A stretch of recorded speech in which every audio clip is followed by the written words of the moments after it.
Good afternoon, everyone, and welcome to Chicago. I'm John Rouse, the publisher of Contract Magazine, and I'm thrilled to be with you for the return of the Coverings Global Tile and Stone Experience to Chicago. Just a few housekeeping notes before we get started. To my right and your left of the stage, you'll see a graphic recorder who will be illustrating today's keynote address and creating a literal work of art. Be sure to come up and view it after today's talk. And just a friendly reminder, now is a good time to turn off your cell phone if you haven't already. And now, without further ado, with more than 185,000 rooms in 780 hotels, resorts, and casinos around the world, and counting, chances are at some point you've stayed at a property that the Gettys Group has designed. That would put you in very good company. An average of 200,000 guests do every night. That's the reach of this award-winning global hospitality design, branding, consulting, and procurement firm. Co-founder Andrew Fay has brought a diverse background in design, hotel operations, real estate, finance, and branding to help propel the Gettys Group from its beginnings here in Chicago to multiple global projects and office locations throughout the United States, Asia, and the Middle East. With such impressive company growth, professional success, and an undeniable pulse on the industry, we couldn't think of a better person to share his insights on the future of design. Please help me welcome Andrew to the covering stage to discuss the future of hospitality design, a look at the trends, innovations, and evolving guest needs that are driving our industry in the 21st century. Welcome, Andrew.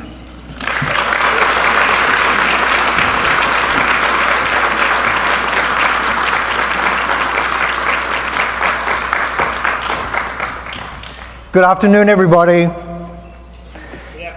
Well, good afternoon. It's great to see so many familiar faces in the audience.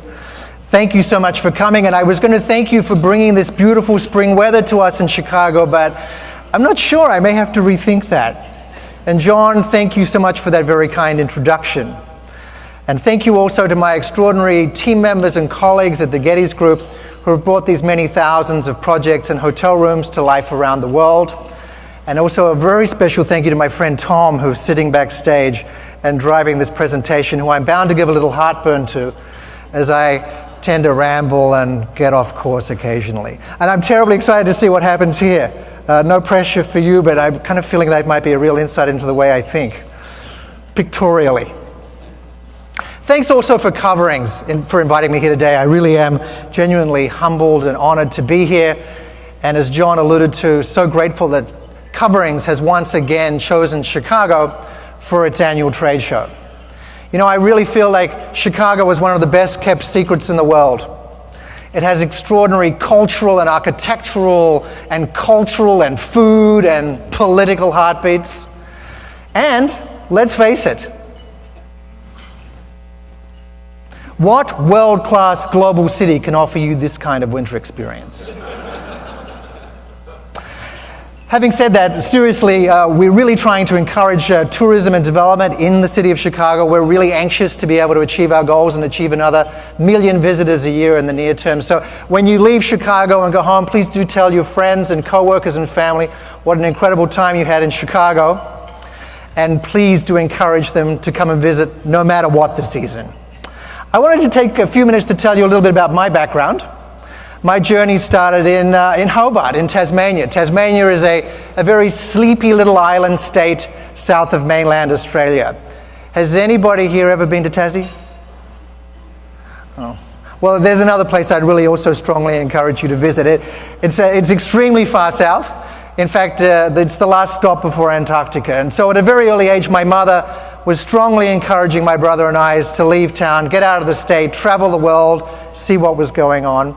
And so after a stint in a hotel management program and also some management training in a couple of hotels, I found myself in upstate New York at the Cornell Hotel School, probably as far away from Tassie as humanly possible.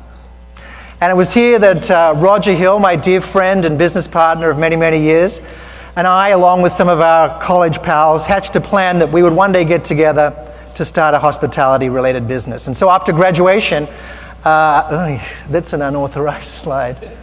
After graduation, I ended up working as a hotel consultant for a Big 8 accounting firm, doing all sorts of financial and feasibility work in the southwestern US and Hawaii and Southeast Asia. But really wasn't that great at that job, and I really wasn't that happy, and so was dying to get back to Chicago to do something more creative and interesting and energetic and reconnect with my old college pals. And so in 1988, we got together here in Chicago and founded the Gettys Group with a view to providing procurement and interior design services to the hospitality industry. And for us, that definitely was hospitality with a capital H. Meaning hotels and resorts and restaurants and spas and casinos and cruise ships and convention centers. All of those things were very much involved in our broad definition of the hospitality industry. When the company turned 25 in 2013, I was asked by a lot of the media that we were talking to, had the company fulfilled its grand plan, its grand vision? Is this what you thought of when you started the company in 1988? And the answer I would always give them is absolutely not. We had no grand plan or vision. We were a bunch of college kids, early 20s, eager, enthusiastic, hopeful, and inexperienced. But I'm pleased to say, as we approach our 30th anniversary, it seems to have worked out. And one of our earliest jobs was right here in the Chicagoland area. We were engaged by Hyatt Hotels to work in some public restrooms in the suburban Chicago Hyatt. We had the great honor of selecting paint colors and hardware. It seems like that may have worked out quite satisfactorily, because it wasn't long thereafter that the Hyatt Hotels Company took an enormous leap of faith and engaged us to renovate over 2,000 rooms at the Hyatt Regency Chicago here on Wacker Drive, probably where some of you are staying for this trade show. And as I was preparing for our discussion today, we were reminiscing about some of the projects that we had done over the years. And look, whatever can go wrong will go wrong, and we could probably write a book on all the disasters we've had. And in this particular situation, as we were removing all of the furniture, fixtures, equipment, art, accessories out of the guest rooms, they were being dropped on Lower Wacker Drive, and everything was running swimmingly until the liquidators responsible for removing all of that product stopped work. Well, of course, we couldn't stop the renovation machine, so all of that furniture was piling up on Lakeshore Drive. So we put a word out on the street, and before you know it, you could see ambulances and police cars and fire engines, all with armoires and nightstands and things strapped to their back. It was a true Chicago-style problem-solution technique. So after our first major renovation with Hyatt here in Chicago, and nearly 30 years later, we're working in Asia and Europe and Africa and the Middle East, and in the US, we're in New York and Miami and Los Angeles and San Francisco and places like Anchorage, Alaska, Pocatello, Idaho, in case there's anybody here from Pocatello. And we're also doing an amazing urban renewal project that we've just started in Flint, Michigan. So the company, as you can imagine, has changed significantly over these many years. And one of the things I wanted to talk to you a bit about today was some of the lessons that we've learned in building this global hospitality design company. And I also wanted to give you our thoughts on the opportunities and challenges that are presented by this highly interconnected and globalized world, and share with you some of the significant trends that we're seeing in hospitality, travel, and tourism, and also give you our thoughts on product selection, how it is that we go about selecting products, and how it is about selecting the partners, the vendor partners that we work with on our projects. And at the end, I hope we can save a little time for your questions. So let's begin, have a little bit of fun, and talk about one of my favorite subjects, hospitality design. But I think before we get to the future of hospitality design, it probably makes sense for us to take a look at design history. And in 1980, 88, when we started, and throughout the 90s, it was a very different world. Things moved much more slowly. It was a far more America-centric place, and the concept of globalization and ubiquitous connectivity had not yet taken hold. And the design expectations of our clients and their customers were far less sophisticated, probably more cookie cutter. And I would say at that time, designers were really viewed as a commodity, maybe even as a necessary evil on a development budget. And hotel standards, oh my goodness, we would have these massive 3-ring binders from every single hotel company that would tell you exactly where every doorknob and every faucet and every carpet fiber was to go. It seemed to us at the time, and our job was to support our hotel company clients, but it was more important to wake up knowing what brand you were in versus what location you were in. There was very little cultural context, and everything looked basically the same, regardless of the country that you were in. I'd also say that our hotel design sector was highly reactive. We would sit back and watch other uses in the retail and healthcare and wellness and commercial office and take a look at the innovations and creativity in those sectors, ruminate for a year or two, think about it, and then maybe boldly copy somebody else's idea.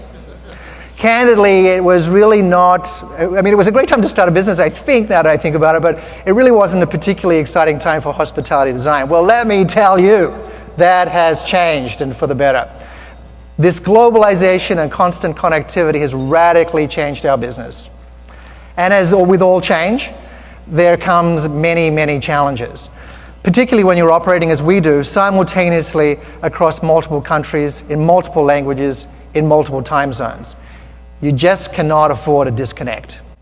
Das hier ist mein Sektor. Das hier ist das wichtigste Gerät des Küstenwächters. Das Gerät und das Gerät. Überlebensradar.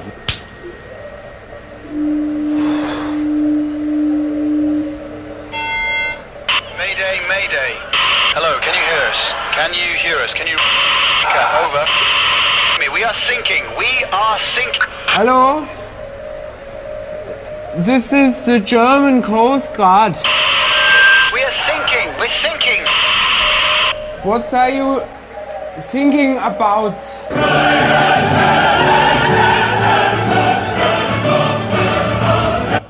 Funny but true. You know, we've found ourselves in similar situations, and to our German friends in the audience, I'm sure in the reverse you've had that same kind of situation, but it certainly helps for us now that our team is fluent in over 30 languages, and all of the new visualization tools that we have available to us make it less significant that those kind of disconnects happen. The world we live in today is, we've kind of characterized it as digitally disrupted, and I think this slide tells an incredible story.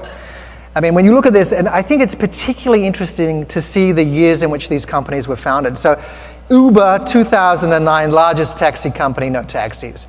In our segment, largest accommodation provider, owns no real estate, and started in 2008. And Netflix, 1997, largest movie house, absolutely owns no cinemas. And they deployed these incredible business models that we hadn't even thought about 5 or 10 years ago, and now are seeing global domination in the sectors in which they operate. And I think these advances in technology and these disruptions that we're seeing are also helping fuel our business, and that's through access to customers and through information. And as a result, the $300 billion global design and decor market is prospering and growing rapidly. And across the board, there has been this tectonic shift in the way that people regard product and design. Today, we deal with increasingly sophisticated consumers, and they expect and demand great design everywhere. It doesn't matter if they're in a Hampton Inn or a Target or a Four Seasons. The demand for great design does not discriminate and presents enormous opportunities for all of us. I think these consumers, these new sophisticated consumers, are also incredibly critical and unforgiving, and only too happy to share their feelings and criticisms with us across a plethora of social media channels.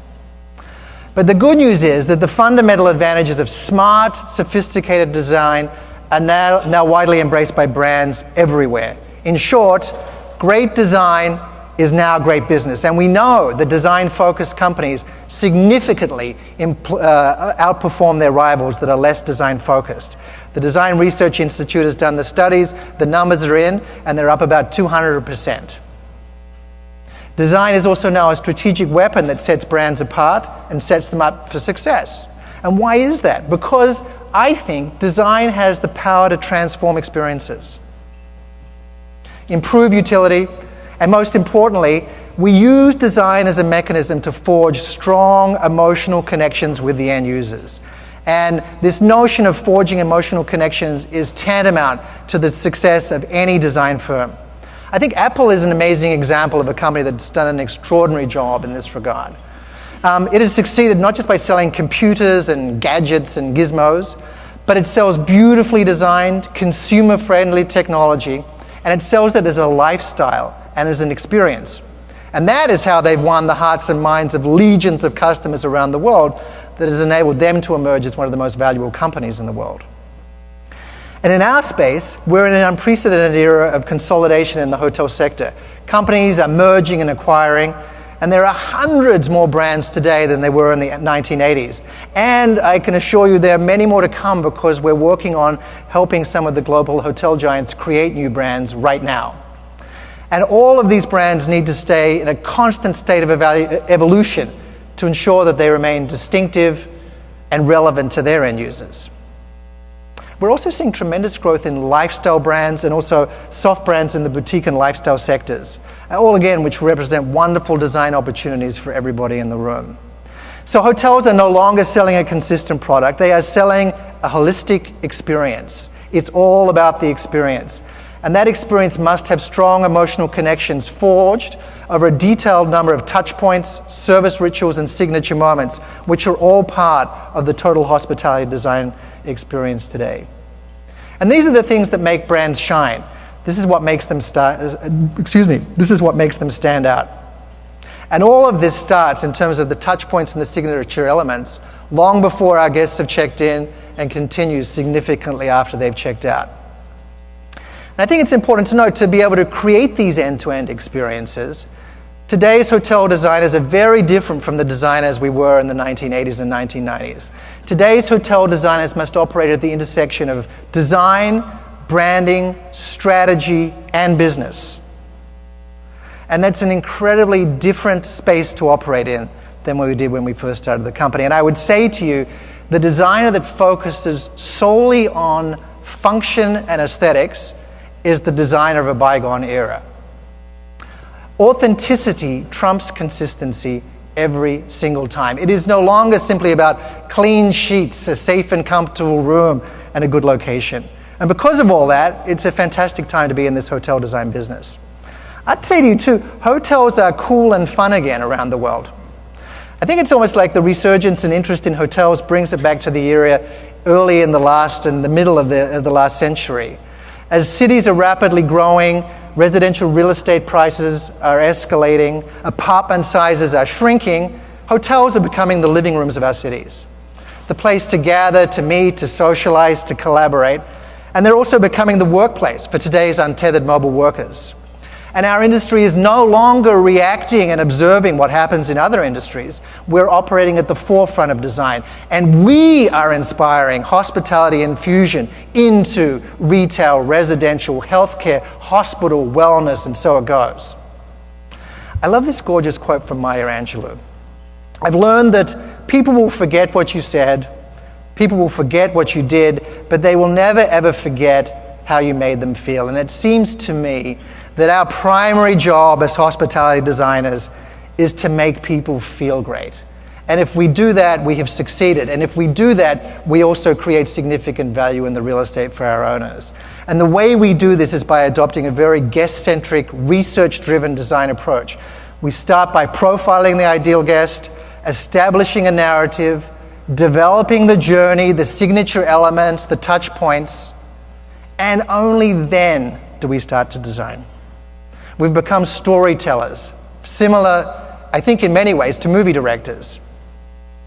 So it's completely different. I mean, in the good old days, we'd start with some color and materials and a color board and a mood picture, and then we'd mark up some plans. But now we're really, really focused on this guest-centric approach. And as anybody who works in our firm will tell you, one of the things that I love about this approach is video. I've become a huge video fanatic. And in fact, we're actually producing videos now designed specifically to convey those feelings, to convey those emotional connections and those experiences of the guests that we are designing for. Take a look at this clip that we recently produced as a first phase deliverable on a project before doing any design.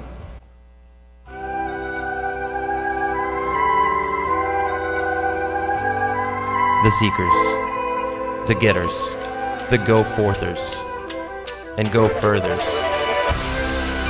Their fingers consume every corner of the world.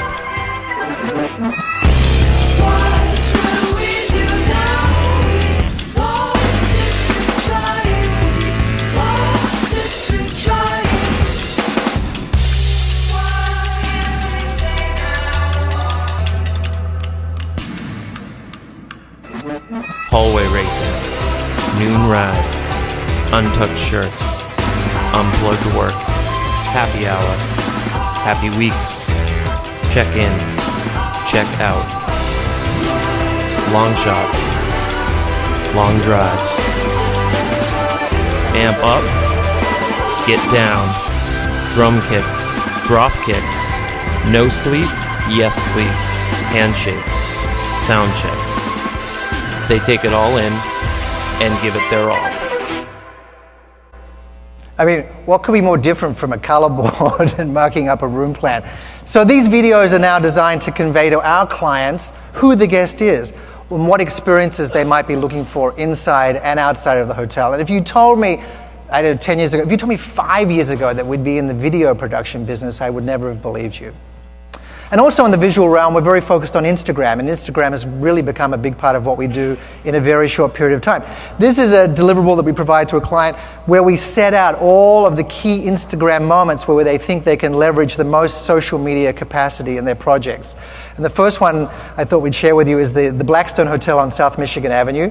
And while we've got this slide up, Tom, I just want to tell a quick story. This is the Crystal Ballroom, and the carpet inspiration is the chrysanthemum, because the chrysanthemum is the official flower of the city of Chicago.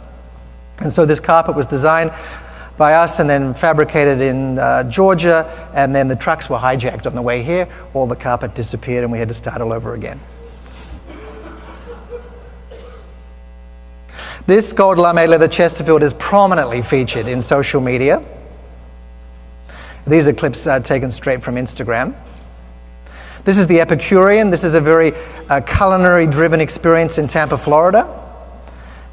And again, you can see how it starts to play out in Instagram.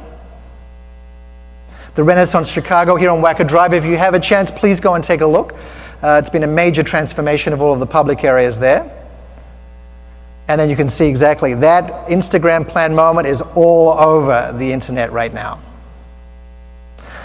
So I also wanted to share with you some of the lessons that we've learned along the way and how we've kind of kept the wheels on this operation for nearly 30 years. And I love this quote from Fritz van Paschen, who was the former CEO of Starwood Hotels and Resorts. Most of the changes that will happen in the coming year will be unexpected. Agility is the new smart. So how do you become agile? And one of the ways I think we do that is by having cultural clarity and shared vision in our organizations. The mantra in our company is think big, go bold, have fun. And I think the most important part of that is have fun.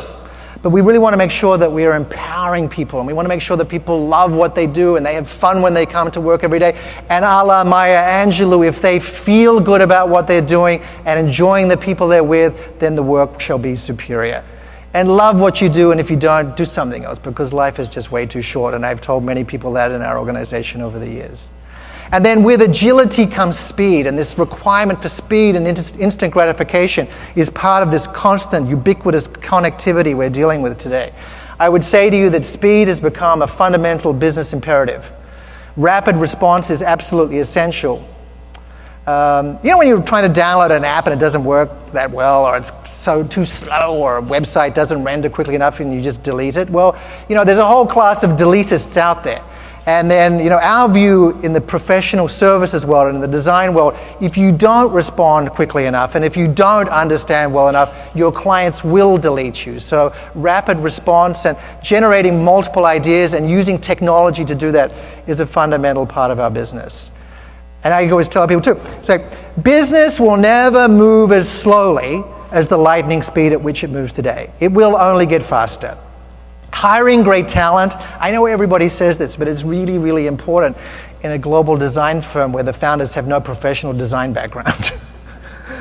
So we've always hired extraordinary people and empowered them and hopefully put them in positions to be successful. And we've also put them in positions where they have the capacity and ability to fail and learn and grow from those experiences. And I would tell you too, the other thing that we really focus on is client selection, because a lot of our projects, we say, last a lot longer than some marriages and can be just as complicated in many situations. So we want to make sure that our goals are aligned with our clients, our vision is the same, and A great client can take you all the way, and we've had some extraordinary client experiences over the year that were highly favorable, and some of our clients have actually ended up in prison in the middle of a project, which really makes things complicated. So I also wanted to share some trends with you, and these are 4 trends that we're focusing specifically on because we think they have the capacity to create enormous design opportunities in the future. And the first one is hotel food and beverage. In the 1980s and 1990s, hotel restaurants and food and beverage concepts were to be avoided at all cost. It wasn't like I would call up Roger on a Friday night and say, hey, just think, let's go out to dinner. You want to meet me at the Crowne Plaza? See you at the Sheraton for dinner? Absolutely not. In fact, you would avoid these places at all costs. But I can tell you today, some of the most interesting, innovative, thoughtful, and creative food and beverage concepts are happening in hotels. And one of the beauties of food in a hotel is it has this unmatched capacity to connect you with the local environment, to make you feel like you're a part of it. And there could be nothing more analog and less digital than food. So it's a wonderful juxtaposition in this highly digitized world. Women, we are very focused on women in our business. Women are the largest emerging market on the planet. Women are the largest emerging market in the hotel business. 95% of our clients are male, who are all making decisions on behalf of women. So we have made it an imperative in our business to ensure that the voice of women are heard in all of the major design decisions. And China, I know everybody talks about China, but China is such an extraordinary opportunity as well. There were 120 million outbound travelers from China last year, and it's soon expected to be 150 million. And so our job is to create environments where they can feel great and have a wonderful experience, and adapt the products that we have in the hotel industry in terms of culinary offerings and language and connectivity and a connection. And then the other thing we're following very carefully is luxury. For us, simplicity is the new luxury. Get rid of all the clutter and unnecessary detail. And this image that we have is, that's old luxury. This is actually a Ritz-Carlton hotel in Dearborn that we have recently converted to the Henry Hotel. And you can see in the next slide, this is what the after looks like. Clean and fresh and light and bright and uncluttered and unlayered and unfettered and un-everything. Simplicity is the new luxury. This is one in Doha that we're doing right now, a super luxury hotel there. You can see the same kind of concepts of simplicity in the guest room. This is the Jumeirah Beach Resort overlooking the Burj Al Arab in Dubai. The Western Resort and Golf Spa in Abu Dhabi. This is the Quarters Hotel. This is the first Quarters Hotel in the world. It's a new product for Langham Hotels based in Hong Kong. And again, terribly simple, clean, uncluttered. This is the lobby of that hotel. This is a little gem. This is the White Horse Inn in Napa. I think it's 17 rooms, but I think it's just gorgeous. And this is Levesque, a new hotel in Columbus, Ohio, which should open up in the near future. So that just gives you a little view of our thoughts on luxury and some of the trends we're watching. And then I also wanted, before I close, just to give you our thoughts on product selection and vendor selection. So products must perform, obviously, in the hotel environment and in the space in which they're in. So durability and cleanability and acoustic qualities and slip resistance and all the fundamentals that we look for in technical specifications. Cost, does it fit within our budget? Budgets are so important in hospitality design, and so important to the hospitality designer, because that, at the end of the day, I think is one of the primary ways in which our clients measure our performance. So we need to look good. Differentiation. Is the product unique? Does it stand out? And does it support the storyline, the arc of the story we're telling? And will it help us enhance emotional connections? And sustainability, of course, is really table stakes today for any of the products that we're selecting. And in terms of vendor partners, we really embrace the spirit of partnership. So we love to have very attentive representation. We like to be very much supported during the specification and design development stage. But we want somebody who's a real trooper and a real partner that will stand by us when times get tough and can help us solve problems. And at the end of the day, our vendor partners and our products make the projects look great, and hopefully make the designer look great as well. And I just couldn't resist before closing to just share with you some of the things that we're really loving right now. I know we're here in the middle of this incredible trade show where there are so many beautiful things, which I'm looking forward to getting back into and exploring later this afternoon. But this little clip just shares with you some of the things that we are including in our projects, the kind of things that we're thinking about, and the things that we love right now.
So let me end where I started. I just want to say once again, I'm so pleased to have had the opportunity to be here and speak with you today, and I'm so thrilled that you're all here in my adopted hometown of Chicago. I know we've covered a lot of ground, and there are just a few things that I'd love for you to be able to take away from today, and that is the future of hospitality design is all about experiences. Really understand your clients and their customers. Focus on a guest-centric approach, have fun, and know that great design really is great business. And finally, focus on the future, because the best is really yet to come in the world of hospitality design. Thank you so much.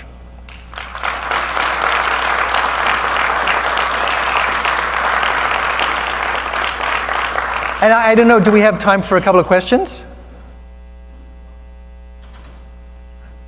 Thank you for the nice presentation. And my question is very straightforward, simple.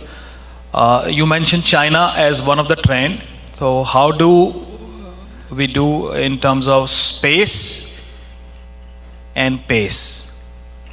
So if we have to make a choice between space and pace, keeping China as a trend, how are you going to manage the experience when you are short of space, especially a country like China, when we have more verticals and rooms are very short compared to what we see in Vegas or anywhere else? Yeah, well, I mean, the concept of how these trends are impacting space, I think, is very, very interesting, because when we see these hotels becoming the living rooms between these cities where real estate prices are increasing, and particularly in places like China, we're seeing the guest rooms shrink in size dramatically. And so I think one of the trends that we'll see over the next couple of years are micro hotel rooms, where the rooms are probably half the size of what they are today, but the public spaces are elevated and larger. And I would also tell you that we're seeing significant growth in the hostel and postel market too. So hostels, it used to be like youth hostel. Well, now hostels are really catering to a multi-generational clientele. And so I think in terms of space, that's another interesting dynamic. And I think specifically with regard to the Chinese market, our country in the US, we've not done a very good job at accommodating Chinese travelers in terms of specific cultural, cuisine, language, and other issues. And there are many, many ways that we can do that using technology. The Peninsula Hotel in Hong Kong, which we renovated a couple of years ago, and you saw has individual tablets on each nightstand, which deliver content to those customers in those hotel rooms in 11 different languages. So by the time you arrive, they know exactly which language you want the content delivered in. But I think, generally speaking, we're going to see a shrinking of the guest room modules. We're seeing the advent of more shared facilities, and we're seeing these public spaces emerge as living rooms. Thank you for the informative presentation. I know you touched a bit on Instagram, and I was wondering if you could speak a little bit more about how technology is impacting hospitality design. Sure. I mean, that could be, if you have another hour and a half, I'll be happy to answer that question. I think, in terms of technology from the hotel company and from the guest point of view, I would say technology needs to be ultimately about practicality, intuition, ease of operation. I think a lot of companies got really carried away with technology in the recent years. I remember I arrived in Hong Kong a couple of years ago after a long-haul flight. I think, I'd been traveling for 20 hours, and after wrestling with trying to figure out how to close the drapery for 30 minutes, I finally called the front desk to, ask for assistance. And that doesn't make you feel good. You kind of feel like an idiot for starters, and then you're just kind of angry. And this is, Maya Angelou would not want that to happen. And so I think technology needs to be there to support us and to support our interaction. And I think it needs to be highly intuitive and interactive. And as designers, I think our job is to really present that as elegantly as possible. Generally speaking, I think, mobile, it's all about mobile. So, the kind of technologies that we work on, everything has to work perfectly in a mobile environment. In terms of hotels, I would say to you, connectivity everywhere. I think 50% plus of today's travelers travel with 3 mobile devices, all of which need to be charged up constantly. So having that connectivity and having that presented in a way that doesn't require you to check into the hotel room and get on your hands and knees and pull the desk out from the wall and do all these crazy things that we do. So making it as easy as possible. And then I would say technology as a design professional, we're really starting to take a look at virtual reality and 3D printing and all sorts of things to enhance the work that we do and the speed at which we can deliver to our clients. So, I would say generally too, that's one of the things that has changed the most, and I think is, historically and will continue to change quite radically.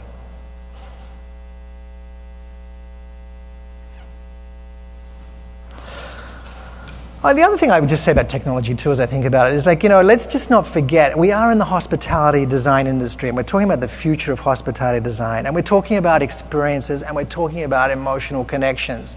So let's not kid ourselves that we can take the human touch out and substitute it with technology, because the best way to forge those kind of connections is through human beings. And so I think the good news is robots are not going to really take over in our sector, and particularly in hotel operations necessarily, in primary guest-facing positions. But let's not try and use technology as a crutch to avoid the human interaction, because that's where we can really engender these marvelous emotional connections and loyalty and people telling their friends about it.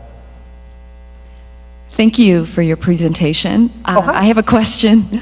You mentioned Airbnb. How is that impacting the hospitality industry? Yeah, I think it really is impacting the hospitality industry. From that digital disruption slide that we looked at, I think Airbnb has over 2 million listings worldwide. Now, Starwood and Marriott are about to merge and become the largest hotel company in the world. They will have 1.1 million rooms versus 2 million listings on Airbnb. So they're a true force out there in the marketplace to be reckoned with. I think right now the primary focus of Airbnb is in the leisure segments, but I know they're really interested in getting into the commercial world and try to steal those business guests from hotels. So I think the hotel industry is really looking at Airbnb and trying to figure out how to collaborate with them and work with them. I know there's a wonderful hotel company in Spain called Roommate Hotels, and what they've done is set up a concierge system. So if you check into an Airbnb, Roommate will be your concierge. So you can take advantage of all the facilities in Roommate Hotels for a small fee. They'll be your concierge and they will take care of you. So they're layering on a whole level of service above and beyond a standard Airbnb experience. And I think the other thing about Airbnb is a little bit like the food comments we made. It's incredibly local. And so if you want to really connect with an environment, this is a beautiful way to do it. And I think there are lessons that our industry can learn about making it feel more local, like we're doing in some of the soft brands that we're working on right now. But I think it represents a huge challenge, and it's just not the Airbnbs of the world. This whole alternative accommodation sector. I mean, people are seeing how great Airbnb's doing. So companies are emerging that are copying the Airbnb model around the world as well. So I think it's a big deal. And from a government standpoint, I think it'll be very interesting to see what happens, because there really is very little regulation of these kind of things around the world. Similar to the lack of regulation that people complain about with Uber. But we'll see. But it's a force to be reckoned with. That's what I think. Well, thank you all so much. It's been really great to be here today. Thank you very much.